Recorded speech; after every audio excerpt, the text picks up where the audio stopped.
In the rolling farmlands east of St. Lo, there stood a modest rise, Hill 192, barely 300 feet above sea level. It didn't look like much. But in the summer of 1944, it became one of the most contested pieces of ground in Normandy. For the Germans, it was an observation throne. For the Americans, it was a wall that had to be broken. And yet, after the war, it would fade into near obscurity, a forgotten battle with lingering mysteries beneath its soil. By early July, Allied forces had been bogged down in Normandy for weeks. Operation Overlord had successfully established a beachhead, but progress beyond the hedgerows was agonizingly slow. The 2nd Infantry Division, nicknamed Indian Head, had been ordered to seize Hill 192, the last natural barrier before St. Lo, a key road junction crucial to General Omar Bradley's breakout plan. For the men of the 23rd Infantry Regiment, the hill loomed as both a tactical objective and a death trap. The terrain was their worst enemy. Normandy's bocage country was a patchwork of small fields, each enclosed by centuries-old earthen hedgerows 3 to 4 feet high, topped with dense brush. Tanks struggled to cross them. Infantrymen were exposed as soon as they climbed over. Every field was a potential ambush site, every bend in the road a sniper's nest. You couldn't see 50 yards ahead, Private First Class Robert McCann recalled. Every hedge hid a machine gun, every shadow hid a German. German forces holding the hill were seasoned veterans from the 3rd Volkschirmjäger Division, paratroopers fiercely loyal to their commanders and well dug in. They had turned Hill 192 into a fortress of camouflaged bunkers, mortar pits, and pre-registered artillery positions. From its crest, German observers could direct fire with deadly precision onto any American movement below. The US 2ND Division's daily progress was measured in yards, not miles. Morale was stretched thin. The summer heat baked the fields, and the stench of decay from unburied dead hung in the air. In a letter home, one soldier wrote, "It's not like the movies. You don't see the enemy. You just hear him whisper death from somewhere you can't find." The fight had become personal, an exhausting test of will between men who could not see one another, but killed just the same. The assault planning for Hill 192 began in earnest on July 9, 1944.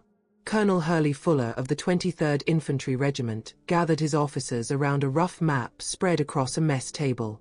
The plan was simple in theory: a coordinated attack supported by artillery and armor from the 741st Tank Battalion. Air support was requested, but low clouds and constant German counter-battery fire made coordination uncertain.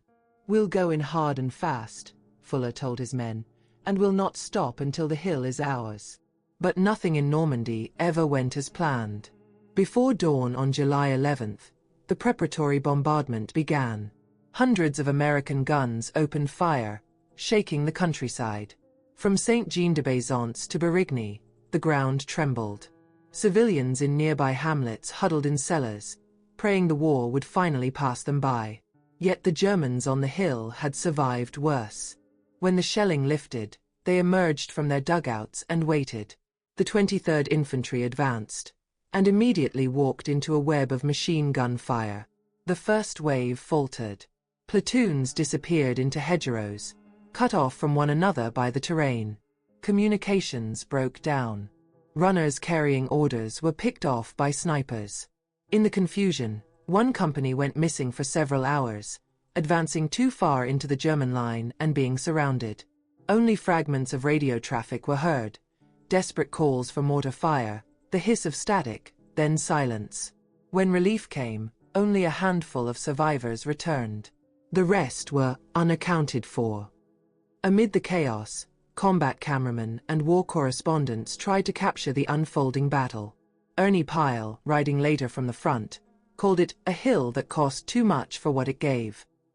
He described soldiers sleeping in foxholes half filled with water, whispering to one another about how close the enemy seemed.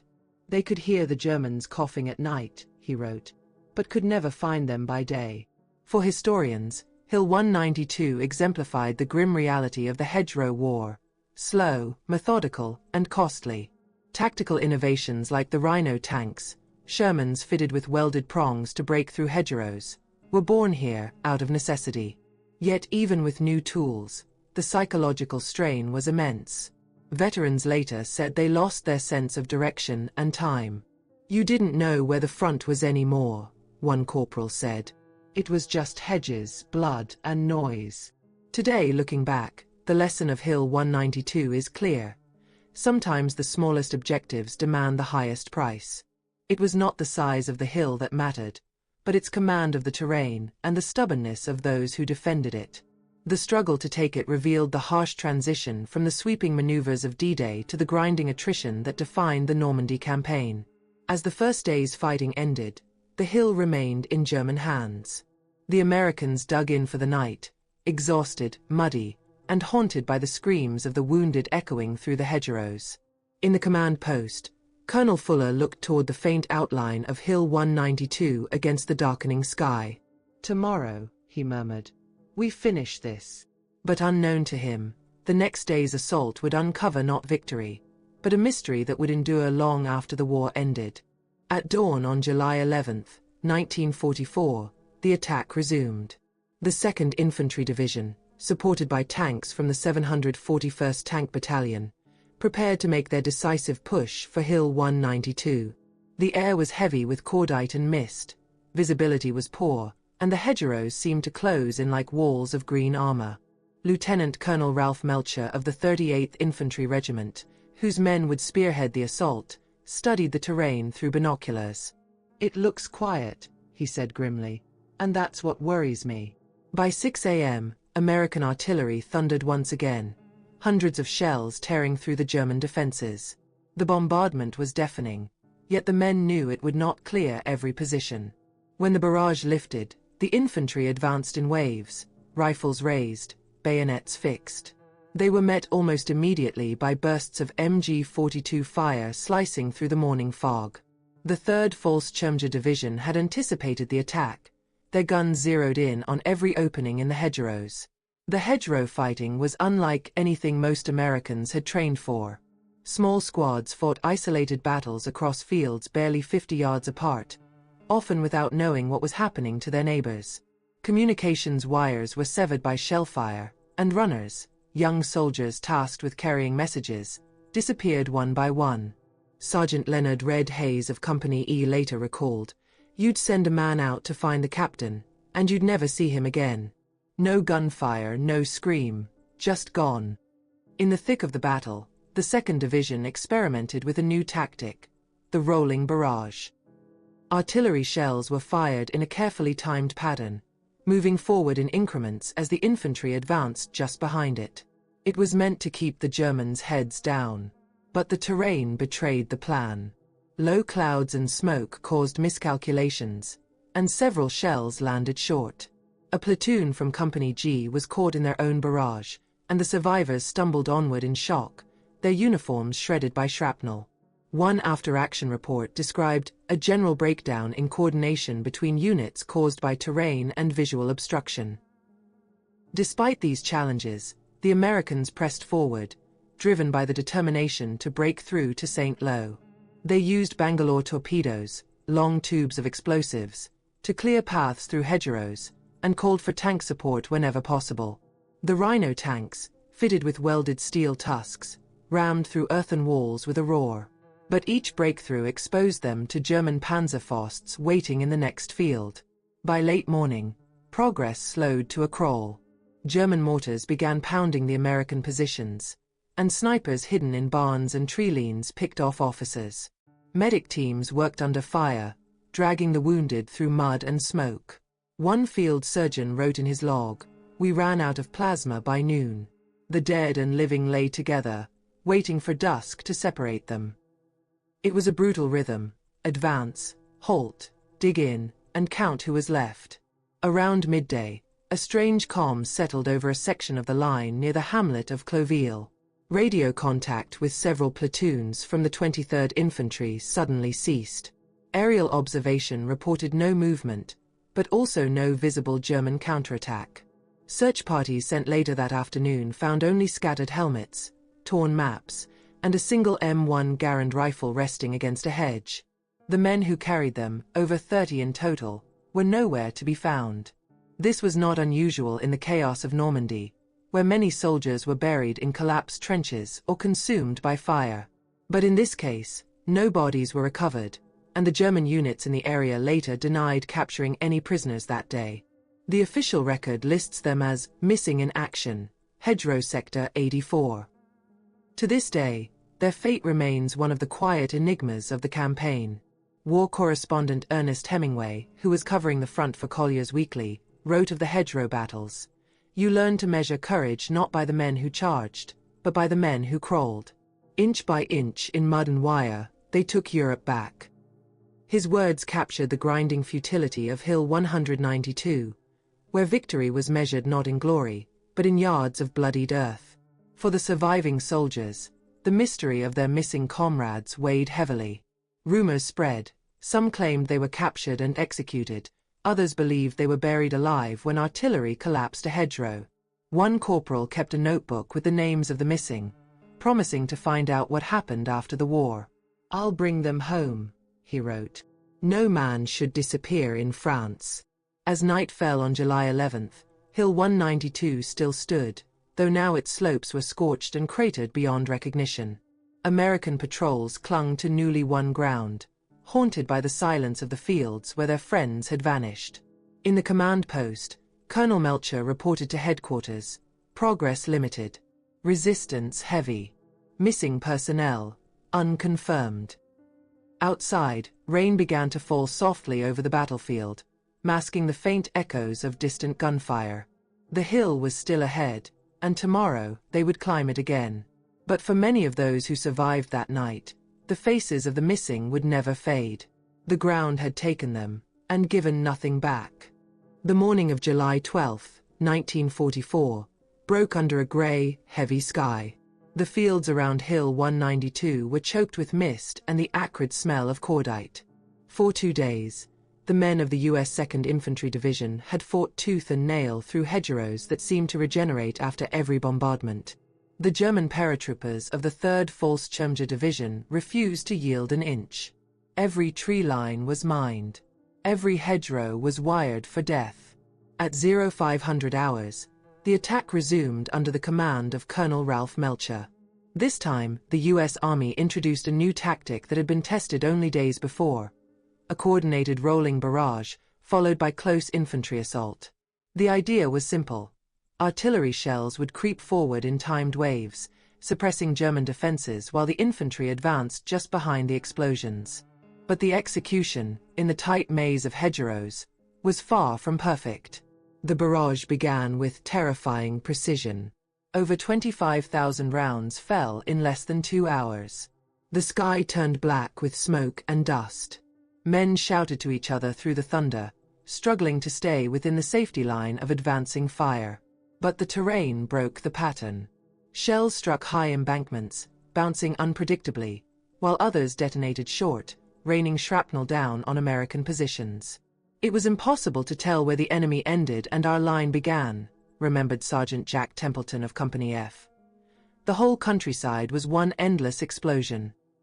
When the shelling finally ceased, the silence that followed was almost worse.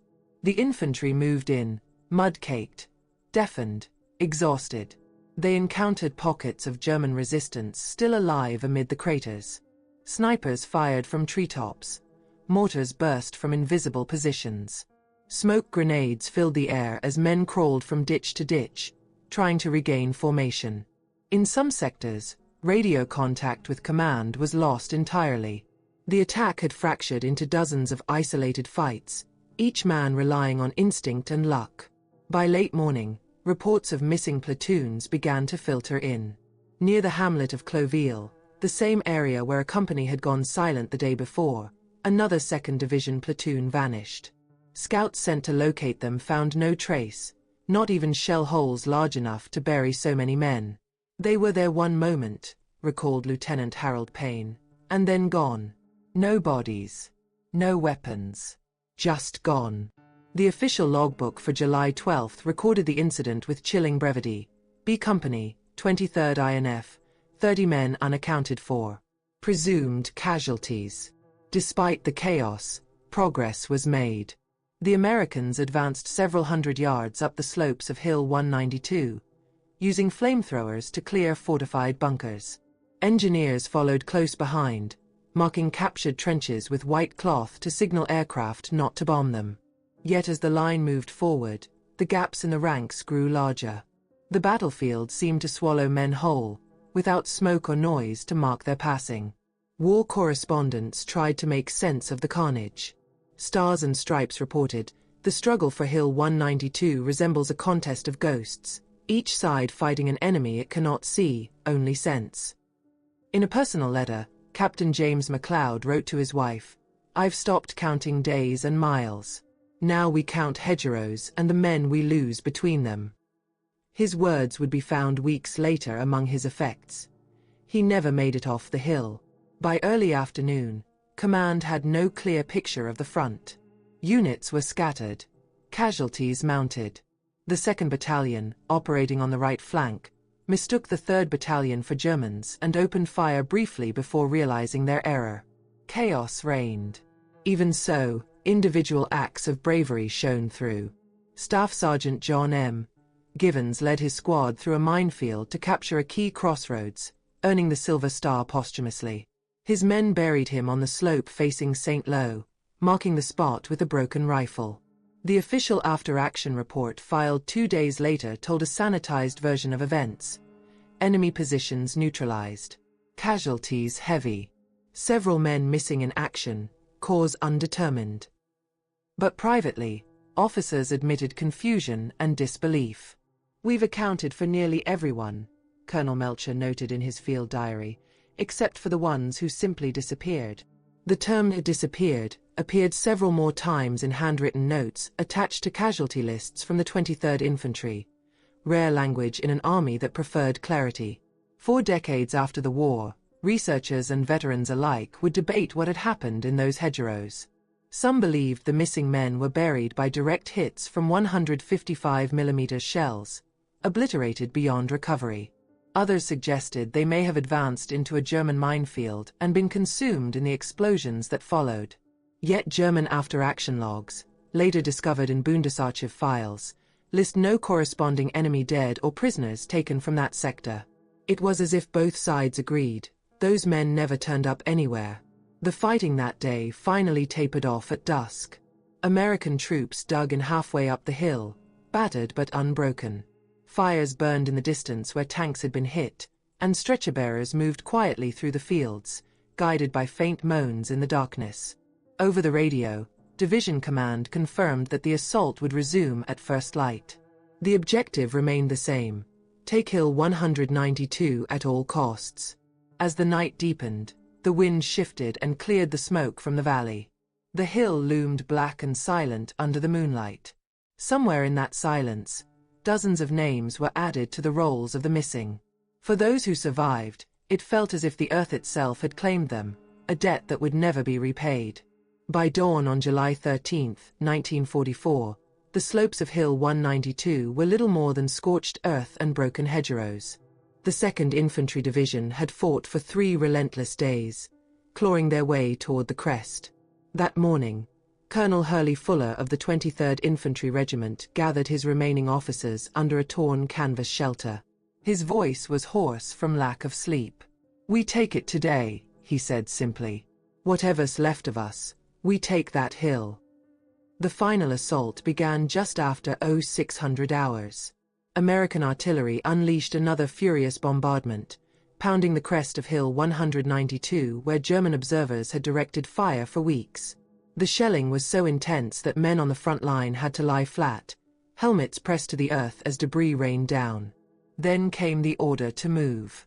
The infantry rose from their foxholes and advanced once more, mud-soaked, bloodied, but unbroken. As they climbed, the German resistance began to falter. Many of the defenders were exhausted paratroopers from the 3rd Volkschirmjäger Division who had been fighting without rest since D-Day. The Americans closed in behind their Rhino tanks, the modified Shermans gouging paths through the hedgerows. Sergeant Joe Strickland, leading a squad from Company F, later recalled, "It wasn't a charge, it was more like pushing death uphill." Every few yards, another man fell, but no one stopped. By midday, the Stars and Stripes flag was planted on the summit of Hill 192. The cost was staggering. More than 1,200 American casualties, killed, wounded, or missing, in exchange for a rise barely half a mile wide. German losses were heavy as well, with remnants of the 9th Volkschirmjäger Regiment retreating toward St. Lo. Yet amid the debris, American soldiers began to notice something that unsettled them even more than the carnage itself. Entire squads were unaccounted for. When Graves registration units arrived days later to begin recovery operations, they found clusters of bodies where fierce fighting had taken place, but also wide swaths of ground where dozens of men had vanished entirely. There were empty foxholes, rifles still leaning against hedgerows, and gear left as if dropped mid-step. The Germans, when questioned by military intelligence, denied taking any prisoners from those positions. One captured German officer, Oberleutnant Franz Bremer, described what he saw. They advanced through the smoke, and then they were gone. We did not shoot them. They melted into the ground. For decades, that line, "they melted into the ground," would be repeated in hushed tones by veterans and historians alike. To some, it was a poetic description of the chaos of war. To others, it was literal.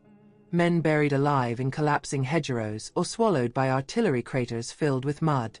In a post-war debrief, one engineer officer theorized that the terrain itself had contributed to their disappearance. The hedgerows were ancient, built up over centuries, he explained. A direct hit could collapse them like a wave, burying everything in seconds. Yet even with this explanation, the numbers didn't add up. By the end of the operation, 38 men from the 23rd Infantry Regiment remained missing without trace. No remains were ever recovered. Their names were later carved onto the tablets of the missing at the Normandy American Cemetery, their final resting place officially unknown. The capture of Hill 192 was heralded as a tactical success. It opened the road to St. Lo, enabling the launch of Operation Cobra, the great breakout from Normandy. General Omar Bradley called it a vital key to the campaign, though he never publicly mentioned the human cost. In his memoirs, he would later write, "Victory in Normandy was built upon hills like 192, modest in stature, immense in sacrifice. But among the men who fought there, the victory was hollow." In the days following the battle, soldiers combed the fields for their missing comrades. They found only fragments, shredded uniforms, half-buried helmets, a rusted mess tin with initials scratched into it. One private, holding a recovered dog tag, muttered, "We found his name, but not him." It was a sentiment shared by many. Ernie Pyle, reporting from the aftermath, wrote a column that was never published in full. In it, he observed, "They say the dead are silent, but here the silence is louder than any scream. It's as if the earth remembers what we try to forget." His words captured the eerie stillness that settled over Hill 192 once the shooting stopped. By mid-July, the front had moved on. The hill became an artillery position for advancing American units, its surface scarred and barren. The mystery of the missing men faded into military paperwork and grief-stricken letters sent home. For families in Iowa, Ohio, and New York, the telegrams all read the same: "Missing in action, Normandy." Years later, in interviews, veterans would still recall the feeling that lingered after the battle. "It wasn't fear anymore," said Corporal Daniel Price. "It was emptiness. Like we'd left part of ourselves up there and never got it back." As dusk fell over Hill 192 on July 13th, the last shots echoed across the valley. The Germans had finally withdrawn, and the Americans held the summit. But even in victory, there was unease. Beneath the shattered earth, unanswered questions remained, questions that would outlast every man who fought there. In the months following the liberation of Normandy, Hill 192 faded into the background of a war that was still raging eastward toward Paris. Yet for the U.S. Graves Registration Service, the battle was far from over. Their work began after the guns fell silent, recovering, identifying, and repatriating the fallen. It was grueling, quiet labor carried out in fields that still smelled of death and diesel. And on Hill 192, it was complicated by one haunting fact: dozens of men from the 2nd Infantry Division were still missing. By late 1944, teams scoured the area around Cloville, Saint-Georges-d'El, and Berigny, using field maps and unit reports to locate burial sites.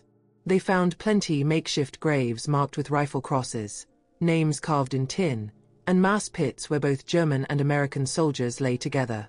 But as each grave was opened and each tag logged, the list of unaccounted for names remained stubbornly long. 38 soldiers, last seen advancing toward the crest, were nowhere to be found.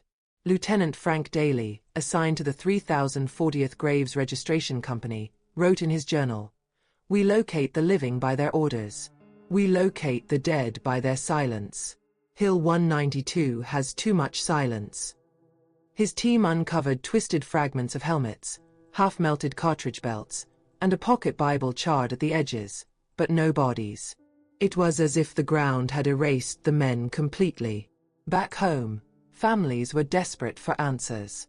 The U.S. Army received dozens of letters from mothers, wives, and brothers seeking any word. One, dated November 1945, came from a woman in Des Moines. "My son, Corporal James Hartley, was with Company E, 23rd Infantry. His last letter said they were near St. Lo. Please tell me, has he been found?" The reply, like so many others, was brief and bureaucratic, still listed as missing in action. Investigation ongoing. That investigation would never close. In 1947, with post-war Europe in ruins, the U.S. Army's Return of the Dead program intensified efforts to locate the missing. Yet Hill 192 remained a stubborn anomaly. Aerial photographs taken during reconstruction showed vast craters and land shifts, confirming that sections of the battlefield had literally collapsed under sustained bombardment. Engineers theorized that some soldiers had been buried under tons of soil and stone when hedgerow embankments gave way. Others believed unrecorded reburials by French civilians had scattered the remains. Still, not a single full set of remains from the missing platoons was ever recovered. A few local farmers recalled the aftermath. One, Jean-Paul Lefebvre, told American investigators in 1950, "After the battle, there were holes big enough to swallow a truck. We saw the helmets and packs in the dirt, but the soldiers, they were gone. The earth just kept them." His words mirrored those of the captured German officer from years before, echoing an unsettling truth both sides had sensed. Despite exhaustive efforts, the Army closed the file on Hill 192's missing in 1951, reclassifying the men as presumed dead. Their names were engraved on the tablets of the missing at the Normandy American Cemetery overlooking Omaha Beach. For their families, closure came not with answers, but with stone. Over time, Hill 192 became farmland again. The trenches filled with rain and wildflowers. Rusted helmets were plowed up and left by field edges. Yet from time to time, reminders surfaced. In 1963, a farmer's plow struck a mass grave containing 7 soldiers, 6 identified by dog tags, 1 forever anonymous. The discovery reignited interest among veterans associations and historians, who pressed for renewed searches. But by then, the French government had declared the area stabilized, discouraging further excavation. A few veterans returned in their old age, walking the slopes in silence. One, Sergeant Leonard Hayes, stood near the site where his platoon had once gone missing. He placed a single M1 helmet on the ground and whispered, "You're still here, aren't you?" For him and many others, the mystery of Hill 192 was not just about loss, it was about remembrance denied by time and earth. From a broader perspective, Hill 192 came to symbolize the quiet cost of the Normandy campaign. Historians later pointed out that while the Allies were fighting for liberation, they were also learning the hard lessons of modern warfare: communication, coordination, and the terrible unpredictability of terrain. The battle revealed how the smallest oversight, a missed radio call, a misjudged barrage, could erase entire groups of men from history. For those who study the war today, the mystery holds a sobering truth. It reminds us that not every story ends with discovery, not every soldier is found, and not every sacrifice is recorded in neat military prose. As one veteran wrote in his memoir, "We took the hill. But it took something from us too, something we never got back." Even now, beneath the quiet fields of St. Georges d'El, metal detectors still find shell fragments and the occasional dog tag, a silent whisper from 1944. Each find renews a flicker of hope that one day, one of those missing names might finally be brought home. Yet the earth of Normandy keeps its secrets well, and Hill 192 remains one of its most enduring. Today, Hill 192 looks nothing like a battlefield. The rolling fields between St. Georges d'El and Cloville are peaceful, lined with apple trees and stone farmhouses. Cattle graze where tanks once burned, and the air smells of soil and rain instead of gunpowder. A small monument stands by the roadside. Modest, easy to miss. Its inscription reads simply, "In memory of those who fought and fell for freedom, July 1944." Few passers-by stop to read it. Fewer still know that beneath this quiet ground lies one of Normandy's enduring mysteries. After the war, reconstruction came quickly. Roads were cleared, craters filled, and new crops planted. By the early 1950s, there was little physical evidence left of the fierce fighting that had raged here. Yet for the families of the missing soldiers, the wound never closed. They sent letters for decades, requests for updates, pleas for closure, hopes that their sons or brothers might someday be identified. Most were met with polite, official replies, copied from templates. The war had ended for the world, but not for them. In the 1970s and 80s, amateur historians and local French volunteers began their own searches. Using wartime maps and metal detectors, they unearthed remnants long forgotten: cartridge casings, helmet fragments, American insignia, even pieces of ration tins stamped U.S. Army 1944. Each find told part of the story, but never the whole. In 1982, the remains of a single soldier were found near a hedgerow on the lower slope of the hill. His identity tag had corroded beyond recognition. He was buried in the Normandy American Cemetery, his grave marked known but to God. To this day, local farmers continue to plow up relics of that terrible week. After heavy rain, children find rusted bayonets or shrapnel lodged in the soil. The French call it la récolte du fer, the iron harvest. Every storm brings the past a little closer to the surface. Sometimes, a fragment of bone or a piece of webbing is discovered, carefully handed to the authorities, and sent for forensic analysis. But the missing men of Hill 192, those 38 names carved in stone, remain unaccounted for. For historians, the story of Hill 192 carries a quiet weight. It reveals the invisible side of victory, the losses that aren't written into triumph. The hill was vital to Operation Cobra, the gateway to St. Lo and the Allied breakout across France. Its capture enabled General Bradley's forces to finally move beyond the deadly Bocage country. Yet, unlike the beaches of Normandy or the liberation of Paris, Hill 192 never became a household name. It was a victory buried beneath paperwork, overshadowed by grander moments, and dulled by time. Every year, a handful of veterans and descendants return to pay their respects. They stand by the small memorial, surrounded by fields that whisper with wind. Some bring soil from the American heartland to scatter where their relatives fell. Others simply watch the horizon, trying to imagine what it must have looked like in July 1944, when the air shook, and the hill was anything but peaceful. One British historian once remarked, "Hill 192 reminds us that the landscape of Normandy is not merely geography, it's memory, compacted into the earth." In recent years, new technologies, ground-penetrating radar and digital mapping, have been used to re-examine the area. A 2019 survey identified several anomalies beneath the surface. Depressions consistent with collapsed trenches or shell craters filled in after the battle. Some believe one of them may conceal a wartime burial site. Yet, out of respect for the farmland and its owners, excavations remain limited. The hill continues to keep its secrets. Standing there today, it's easy to forget what happened. Birds nest in the hedgerows where soldiers once crawled. The distant hum of tractors replaces the rumble of tanks. But if you listen closely, the land still seems to breathe with the weight of the past. Every blade of grass grows from soil turned by war. For many, Hill 192 is not just a battlefield, It's a lesson in remembrance. It teaches that history's greatest battles aren't always fought for fame, but for ground no one remembers except those who bled for it. It reminds us that heroism often ends in silence, and that some chapters of history remain unfinished, even 80 years later. Somewhere beneath that Normandy earth, the missing of Hill 192 still rest, silent, unmarked, and part of the land they fought to free. And perhaps that is their final legacy.